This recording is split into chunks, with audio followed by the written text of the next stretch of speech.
A parábola do filho pródigo. Em uma terra banhada pelo sol e pelo silêncio dos campos, onde as estações se revezavam em perfeita cadência, vivia um homem de muitos anos e sabedoria discreta. Seus cabelos, já grisalhos, caíam sobre os ombros como fios de prata, e seu rosto era marcado pelas linhas da bondade e da paciência. Era um homem respeitado entre os vizinhos não por sua riqueza, embora fosse próspero, mas pela maneira com que tratava todos à sua volta, inclusive os servos, como se fossem parte da mesma grande casa.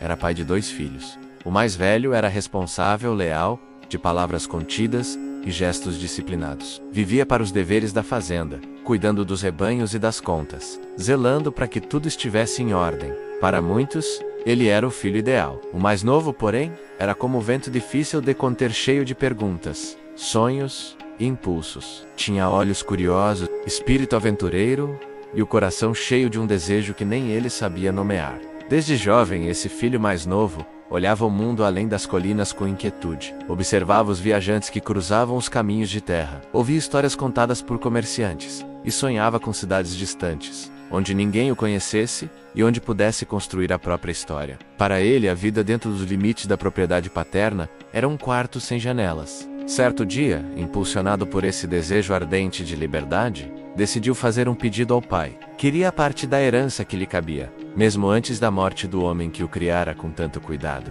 Era como dizer: pai, tua presença não me é mais suficiente. Para muitos teria sido um insulto imperdoável, mas o pai, embora ferido, não o deteve. Com mãos calmas e olhos entristecidos, repartiu os bens. Sabia que o amor verdadeiro não constrange nem aprisiona. Com a fortuna em mãos, o jovem partiu. Carregava poucas malas e muitos sonhos. No caminho cruzou por montanhas, rios e vilarejos. Descobriu o sabor do vinho estrangeiro, os encantos das danças noturnas, os risos fáceis dos que se aproximavam atraídos pelo tilintar de suas moedas. Por algum tempo, acreditou que era feliz. Sentia-se importante, desejado, celebrado. Mas os dias de festa não duram para sempre. O dinheiro, que parecia infindável, escorria por entre os dedos como areia. Quando os cofres secaram, os amigos desapareceram. As portas que antes se abriam agora, se fechavam com frieza. A solidão o encontrou com a mesma intensidade com que antes fora abraçado pela multidão. Para piorar, uma grande fome atingiu a região onde ele morava. Os campos secaram, os mercados se esvaziaram, e a cidade se tornou uma terra de desespero. Sem recursos, começou a vagar em busca de trabalho. Bateu de porta em porta, mas era recusado por sua aparência maltrapilha e seu nome desconhecido. Por fim, um fazendeiro estrangeiro ofereceu-lhe uma tarefa: cuidar dos porcos. Era o pior tipo de trabalho para alguém de sua origem, um serviço considerado impuro e degradante. Mas ele aceitou, não havia escolha. Os dias se arrastavam entre o barro e o fedor dos animais. Sentava-se à sombra das árvores, observando os porcos se alimentarem, e sentia inveja. O que comiam menos cascas, raízes, sobras, parecia melhor do que aquilo que ele mesmo tinha. Ali, entre os grunhidos e a poeira seca, começou a se lembrar de sua antiga casa. Recordava-se das manhãs tranquilas, do pão fresco, das risadas do pai, da fartura que cercava até os empregados. Lembrava-se do irmão, do som dos sinos da propriedade e do calor do lar, e, com a lembrança, veio o arrependimento. Percebeu então que havia se perdido, não apenas geograficamente, mas em si mesmo. Perdera a honra, o nome, a esperança. Seu orgulho, que antes o fizera partir, agora se despedaçava como um vaso caído no chão. Decidiu que precisava voltar. Mesmo que não fosse mais recebido como filho, talvez pudesse ao menos ser aceito como servo. Partiu ao amanhecer, quando o céu ainda era cinza e o mundo parecia suspenso entre a noite e o dia. A cada passo, sentia o peso da vergonha. Tinha medo do que encontraria.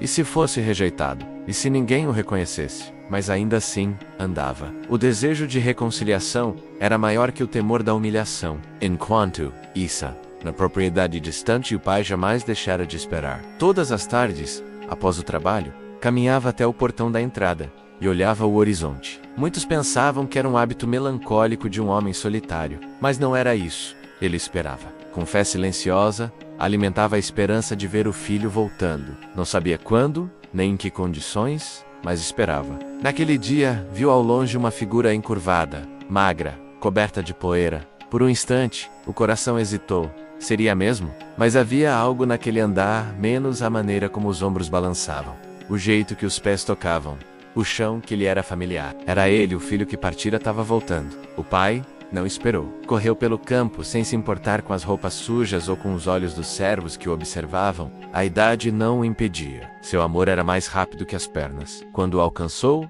não esperou explicações. Apenas o envolveu em um abraço longo, como quem resgata algo que julgava perdido para sempre. Ordenou que o lavassem, vestissem com roupas limpas, colocassem-lhe sandálias e o anel da família no dedo. Aquele que estava sujo de lama e miséria, agora era restaurado.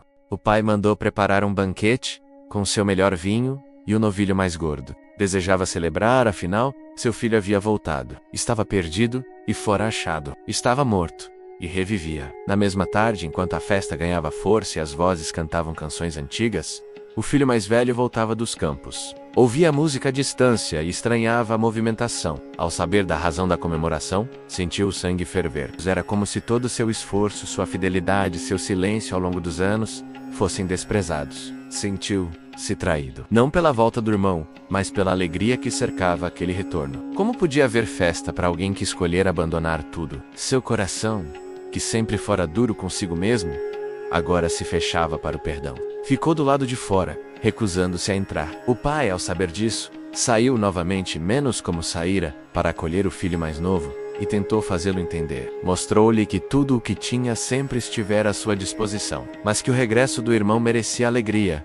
Era um reencontro, uma ressurreição. O mais velho, no entanto, permanecia dividido entre a justiça e o amor, entre o orgulho e o perdão. A história termina aí. O desfecho não é contado.